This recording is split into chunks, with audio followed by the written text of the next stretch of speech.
একজন স্বামী তার স্ত্রীকে একটি জিনিস যত বেশি দিবে আল্লাহ পাক রব্বুল আলামিন ওই স্বামীর ইনকামের মধ্যে তত বেশি বারাকা দান করবেন। একজন স্বামী তার স্ত্রীকে একটি জিনিস যত বেশি দিবে আল্লাহ তাআলা ওই স্বামীকে তত বেশি ধনী বানাবেন। আল্লাহ পাক রব্বুল আলামিন ওই স্বামীর আয় রোজগারে তত বেশি বারাকা দান করবেন। এই জন্য প্রতিটি স্বামীর উচিত তার স্ত্রীকে এই জিনিসটি বেশি বেশি দেওয়া। কোন জিনিস শুনলে আশ্চর্য হয়ে যাবেন। বুখারী শরীফের 55 নম্বর হাদিস, আবি মাসউদ রাদিয়াল্লাহু তাআলা আনহু আনিন নবী সাল্লাল্লাহু আলাইহি ওয়াসাল্লাম قال إذا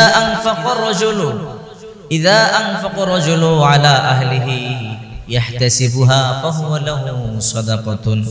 হযরত আবু মাসউদ রাদিয়াল্লাহু তাআলা আনহু বলেন, বিশ্বনবী মুহাম্মদ রাসূলুল্লাহ সাল্লাল্লাহু আলাইহি ওয়াসাল্লাম বলেছেন, একজন স্বামী তার পরিবারের জন্য যা খরচ করে তা সদকা, অর্থাৎ সদকার সওয়াব আল্লাহ তাআলা তার আমলনামায় দিয়ে দেয়। একজন স্বামী তার পরিবারের জন্য যাই খরচ করে এগুলো আল্লাহ পাক রব্বুল আলামিন সদকার সওয়াব দান করেন, বিফলে যায় না। আপনি দান করলে মানুষকে যে সওয়াব পেতেন, মসজিদে দান করলে যা সওয়াব পেতেন, মাদ্রাসায় দান করলে যে সওয়াব পেতেন, ফকির মিসকিনকে দান করলে যে সওয়াব পেতেন, আপনার স্ত্রীর জন্য খরচ করেছেন, আপনার পরিবারের জন্য খরচ করেছেন, সন্তানদের জন্য খরচ করেছেন, আল্লাহ পাক রব্বুল আলামিন দান করবার চাইতে বেশি সওয়াব দিয়ে দিবেন। এই জন্য স্ত্রীকে কোনো কিছু দিতে গিয়ে কিপটামি করবেন না। রাসূল করিম সাল্লাল্লাহু আলাইহি সাল্লাম বলেন, যে ব্যক্তি তার পরিবারের প্রতি তার হাতকে যত বেশি প্রসারিত করবে আল্লাহ পাক রব্বুল আলামিন তার রিজিক তত বেশি প্রশস্ত করে দেবে। এই জন্য দেখেন না, আজকে স্বামীরা স্ত্রীকে কষ্ট দেয়, এই জন্য সংসারে শান্তি নাই। আবার স্ত্রীরা স্বামীকে কষ্ট দেয়, এই জন্য সংসারে শান্তি নাই। অথচ সাহাবায়ে কেরামদের সংসারে কেমন শান্তি ছিল, টাকা ছিল না কিন্তু শান্তি ছিল। নবীজির পরিবারগুলোতে টাকা ছিল না কিন্তু কেমন শান্তি ছিল, কেমন মহব্বত ছিল, ভালোবাসা ছিল। আজকে টাকা আছে, পয়সা আছে কিন্তু ভালোবাসা নাই। একদিন আল্লাহ রাসূল সাল্লাল্লাহু আলাইহি ওয়াসাল্লাম এবং মা আয়েশা তাহাজ্জুদের সালাত আদায় করার জন্য ঘুম থেকে জাগলো। অথচ আমাদের সমাজে এমন স্বামী স্ত্রী আছে, বছর চলে যায়, যুগ চলে যায়, কিন্তু একটা দিনও তাহাজ্জুদ পড়তে উঠে না। আল্লাহর হাবিব সাল্লাল্লাহু আলাইহি ওয়াসাল্লাম আম্মা জান আয়েশাকে বললেন, আয়েশা চলো তাহাজ্জুদের নামাজ আদায় করি। মা আয়েশা উঠলেন, আল্লাহর হাবিব সাল্লাল্লাহু আলাইহি ওয়াসাল্লাম এবং মা আয়েশা ওযু করবেন। আল্লাহর হাবিব বললেন, হে আয়েশা চলো একটু, যেহেতু সময় ঘুমায়, মদিনা নির্জন, কেউ দেখবে না, একটু দৌড়াদৌড়ি খেলি। মা আয়েশা বললেন, বিশ্বনবী চলেন। আল্লাহ হাবিব বললেন, আয়েশা দেখো ওই যে মসজিদে নববীর একটা পিলার দেখা যায়, দেখি কে দৌড়িয়ে ধরতে পারে। ঠিক আছে দৌড় দাও। দৌড় দিলেন, দৌড়াইয়া মা আয়েশা চলে গেলেন। আল্লাহ হাবিব সাল্লাল্লাহু আলাইহি ওয়াসাল্লাম হেরে গেলেন। মা আয়েশা খুঁটি ধরে ফেলেছে। আবার 7 বছর পরে হঠাৎ করে একদিন আল্লাহর হাবিব বলে, আয়েশা চলো আজকে একে দৌড় প্রতিযোগিতা দেই। ঠিক আছে পয়গম্বর চলেন। আজকে দৌড় দিয়েছে, এবার বিশ্বনবী আগে চলে গেছে, মা আয়েশা পিছনে পড়ে গেছে। মা আয়েশা তো একটু এখন মোটা হয়েছে, মা আয়েশার মনটা খারাপ। নারীরা দেখবেন কোনো কাজে হেরে গেলে মন বড় খারাপ হয়ে যায়। এবার মা আয়েশা আর নিচেই তাকায় না, আকাশে তাকায় আছে। আল্লাহর হাবিব বলেন, আয়েশা শোনো, আকাশে তাকায় কি গোল বলে তারকা গুনি। আল্লাহর হাবিব বলেন, আয়েশা তারকা গুনি তো কখনো কেউ শেষ করতে পারবে না।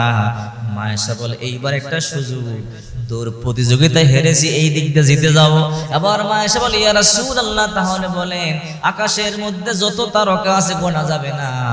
আপনার সাহাবীদের মধ্যে এমন কোন সাহাবী আছে যার আমলনামা গুনে শেষ করা যাবে না?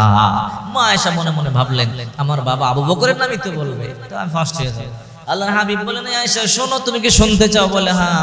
আয়েশা তাহলে মন কিন্তু খারাপ করবে না? বলে না। বলে আমার সাহাবীদের মধ্যে একজন সাহাবী আছে, আকাশে যেমন তারকাগুলো গুনে শেষ করা যাবে না, তার আমলও শেষ করা যাবে না। মা আয়েশা বললেন, কোন সেই সাহাবী? বলে আমার সাহাবী ওমর। ওমরের কথা বলছে, সতীনের বাবা। আরো মন খারাপ হয়েছে। মা আয়েশা চেহারা লাল হয়ে গেল।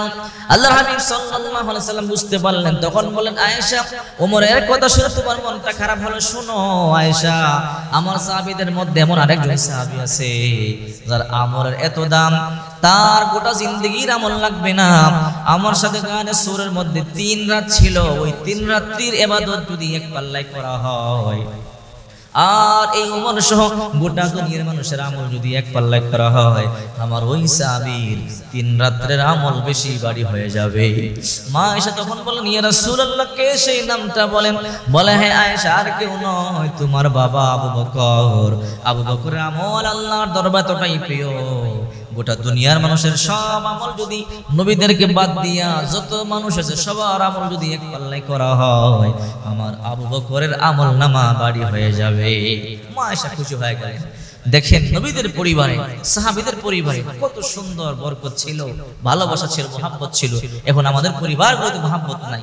স্বামী আর স্ত্রীর ব্যাপারে আল্লাহ হাবিব বলেন, কথা বলা সওয়াব, আনন্দ করা সওয়াব, স্পর্শ করা সওয়াব, একজনের মুখে আরেকজন খাবার তুলে দেওয়া সওয়াব।